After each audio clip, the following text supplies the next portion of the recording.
국민연금 80조 원 잃었다. 기금 900조 원도 깨져. 80조 원이라는 게 손실 규모 자체가 굉장히 크죠. 2024년 정부 예산이 639조 원이에요. 근데 거기서 80조 원이면 12.5%, 국가 예산의 12.5%가 한 해 만에 그냥 날아가 버린 거니까. 또 이게 우리 노후 자산 역할을 해주는 건데 이게 기금 운용을 잘못해서 이렇게 손실이 났다면 아무래도 좀 지적해야 될 부분이 아닌가 싶죠. 그래서 국민 비판 여론도 커지다 보니까 대통령도 특단의 대책을 마련하라고 말한 상태예요. 그럼 이런 생각이 들어요. 국민연금은 우리의 노후 자산이 될 피 같은 돈을 잘못 운용해서 날려먹은 걸까?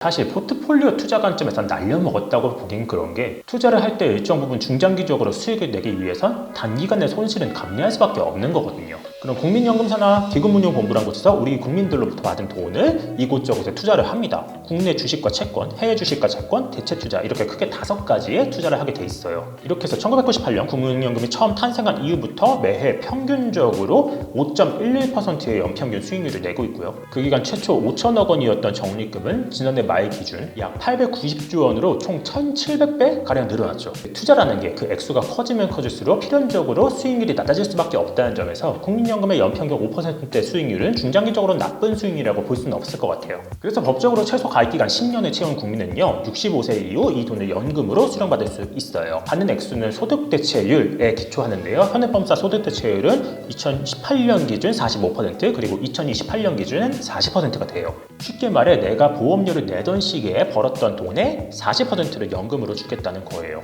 예컨대 내가 300만 원을 번다면 거기에 40%인 120만 원 정도가 연금 형태로 나온다는 거죠. 그래서 무조건 국민연금이 좋은가 싶은데 사실 국민연금에 근본적인 문제가 있죠. 국민연금 산하 재정추계위원회란 곳이 있는데 매 5년마다 미래 재정 상황을 계산해서 보여줘요. 최근에 발표한 재정추계는 2022년 바로 지난해였고요. 이에 따르면 2040년에 국민연금 기금이 최대치를 기록한 뒤에 2041년부터 적자가 발생해서 기금이 완전히 소진되는 시점은 2055년쯤이 될 거래요. 다시 말해 지금으로부터 약 35년 뒤에는 우리가 받을 국민연금 자체가 없어진다. 이런 상황에서 국민연금이 지난해 80조 원의 손실을 본 거니까 국민연금이 기금을 잘 못 운용해서 이런 사태가 생긴 게 아닌가라는 비판 여론이 커지는 거죠. 근데 한 가지 의문, 과연 주요 연기금 가운데 국민연금만 손해를 본 걸까? 아시다시피 지난해 투자시장이 굉장히 안 좋았잖아요. 지난해 해외 5대 연기금의 수익률을 보면요, 우리나라는 평타 수준입니다. 일단 5대 연기금이 모두 손실이 났고요. 일본과 캐나다가 우리나라보다 손실 규모가 좀 적었고 반대로 노르웨이랑 네덜란드는 손실 규모가 훨씬 컸어요. 그렇다면 이런 생각이 되죠. 왜 손실이 발생한 걸까? 모든 연기금은 기본적으로 자산을 배분해서 투자할 수밖에 없어요. 특정 자산에 몰빵해서 투자할 수는 없다는 거죠. 국민연금의 포트폴리오 지난해 거를 보면요, 주식의 총 41.2%, 채권의 42%로 총 83.2%가 주식과 채권에 들어가 있어요. 근데 주식이 지난해 국내는 마이너스 22.75%, 해외는 마이너스 12.53%나 손실이 났고요. 채권도 국내 마이너스 5.5%, 해외 마이너스 5.04% 손실이 났죠. 반대로 대체 투자는 9.4%의 이익이 났지만 규모가 16.4%로 적어서 큰 빚을 바라지 못한 거예요. 그렇다면 국민연금은 왜 이런 식으로 투자를 했을까? 통상 주식과 채권의 상관관계가 낮은 자산으로 꼽혀요. 쉽게 말해 주식이 내려갈 때는 채권의 값어치가 올라가고요, 주식이 올라갈 때는 채권의 값어치가 내려가니까 서로의 수익과 손실을 상호 보완할 수 있는 자산인 거죠. 근데 특정 상황에서는 이런 자산 상관관계가 안 맞을 때가 있어요. 저희가 지난 영상에서 연금 포트폴리오 이야기를 했었죠. 4대 경제 시나리오에 맞게 자산군을 배분해 투자하는 개념인데요. 이 시나리오에서 주식과 채권이 동시에 떨어지는 시기가 바로 경기 상황이 나쁘고 물가가 오를 때. 생각해보면 경기가 나쁘면 당연히 주식은 떨어질 거고요. 또 물가가 오르면 각국에서 물가 상승을 막기 위해서 기준금리를 올리게 되거든요. 이 경우 기존에 발행했던 채권의 값어치는 상대적으로 훨씬 더 떨어지니까 채권 수익률도 엄청나게 낮아지는 거죠. 이에 주식과 채권이 동시에 떨어지는 현상이 바로 지난해 발생했다. 국민연금의 자료를 보면요, 지난해 주식과 채권이 동시에 폭락한 게 2001년 이후 21년 만에 처음이었어요. 또 1970년대 이후 주식과 채권이 동시에 10% 이상 하락한 굉장히 이례적인 시기였던 거죠. 근데 앞서 말씀드렸던 대부분의 연기금이 이런 자산 배분 투자를 하고 그 안에서 주요 자산군으로 주식과 채권을 두니까 지난해의 경우 대부분의 연기금이 대규모 손실을 볼 수밖에 없었고, 그게 특별히 국민연금만의 문제는 아니었다.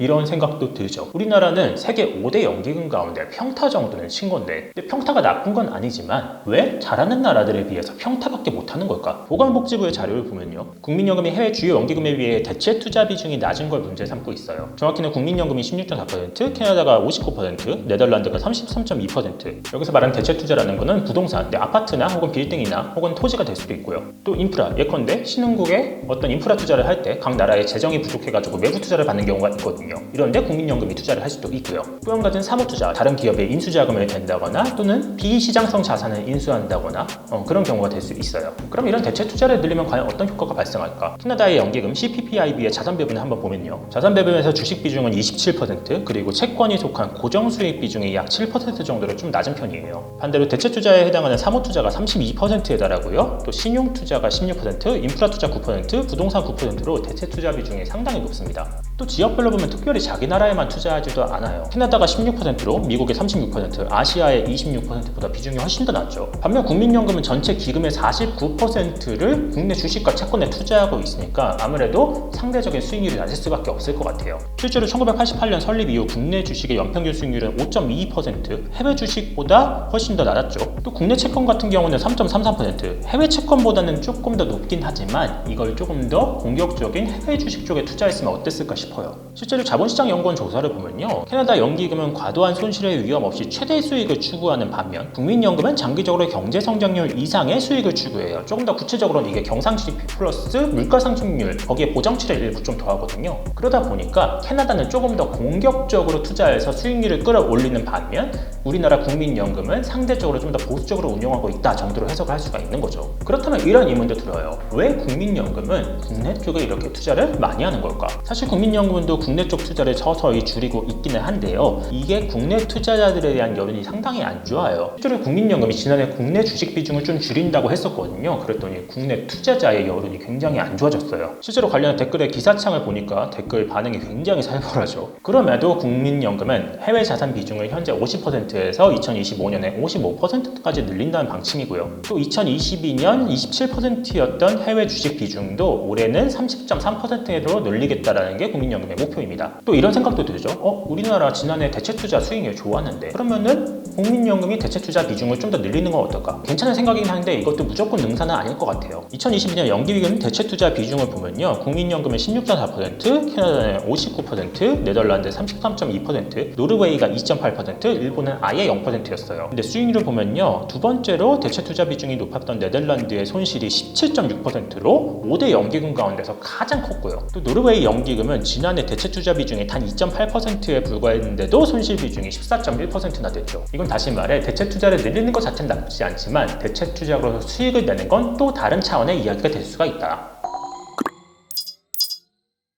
결국 국민연금이 뭐가 됐든 간에 투자를 잘해서 수익률을 높이려면은 기본적으로 좋은 운용력들을 데려와서 기금을 잘 운용해야 되는 거잖아요. 근데 여기에 몇 가지 문제가 있어요. 첫째는 지역이에요. 국민연금 기금운용본부는 서울에 있지 않아요. 지역 균형 발전의 목적으로 법률상 국민연금공단의 본사가 전주 쪽으로 가 있고 기금운용본부도 그쪽에 있거든요. 근데 이게 지역적으로 아무래도 좀 서울보다 외져 있다 보니까 좋은 운용력들이 올 만한 메리트가 떨어진다는 거죠. 그래서 실제로 서울로 본부를 옮기라는 대통령의 지시가 있다는 기사가 나왔었는데 나중에 해명을 보니까 이게 국회 결정 사항이라서 대통령이 마음대로 할 수는 없다고 하더라고요. 다만 지역을 서울로 옮기면 아무래도 입지적 여건이 좋아지니까 좋은 운용력들이 좀 더 올 수 있다는 관점에서는 분명히 타당한 이야기긴 한 것 같아요. 그리고 두 번째 문제는 바로 보수 그리고 인센티브예요. 국민연금 규모가 거의 1,000조 원에 달하니까 규모면에 있어서는 우리나라 웬만한 금융사 또 해외의 웬만한 금융사나 연기금보다 훨씬 더 크거든요. 근데 보수나 인센티브 관점에서는 그 정도로 해주고 있지 못해요. 국민연금 CIO 투자책임자의 연봉이 3억 원 정도인데 캐나다의 글로벌 사모투자본부 대표가 2022년 기본금만 7억 3천만 원, 인센티브 포함해서 총 38억 원을 받았다고 하고요. 캐나다 연기금 CEO는 51억 원, 캐나다 연기금 CIO는 39억 원. 완전 차이가 크죠. 다시 말해 우리나라의 노후 자산을 운용해줄 실력 있는 기금 운용자들이 오기에는 인센티브나 보수가 턱없이 부족하다. 이에 대해서 보건복지부 장관 또한 운용인력 보수를 합리화할 것이라는 입장을 밝힌 상태예요.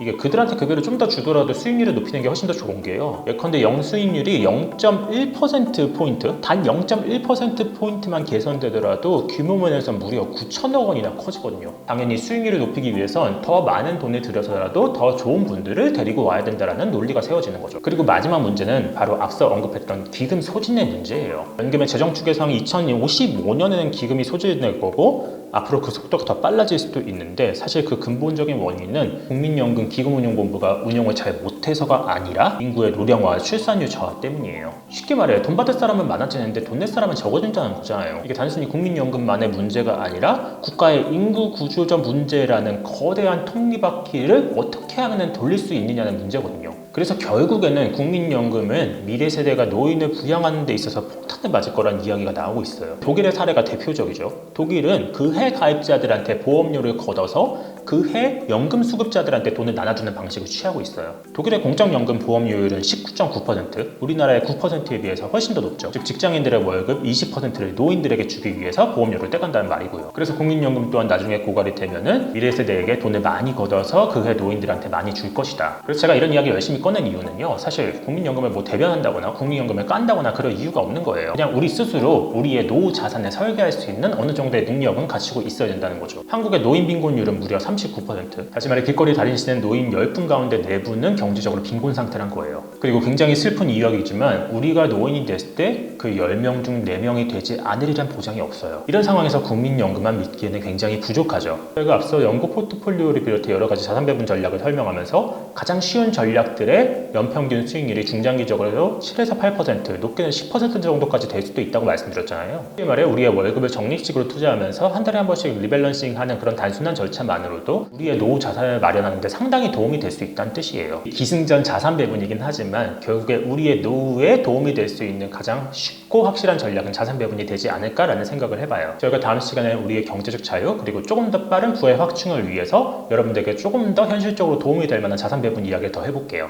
하시고 싶은 말씀, 궁금하신 내용 댓글로 남겨주시면 저희가 취재해서 답변해드리고요. 저희 넘버스에서 이번에 준비한 이야기는 여기까지입니다.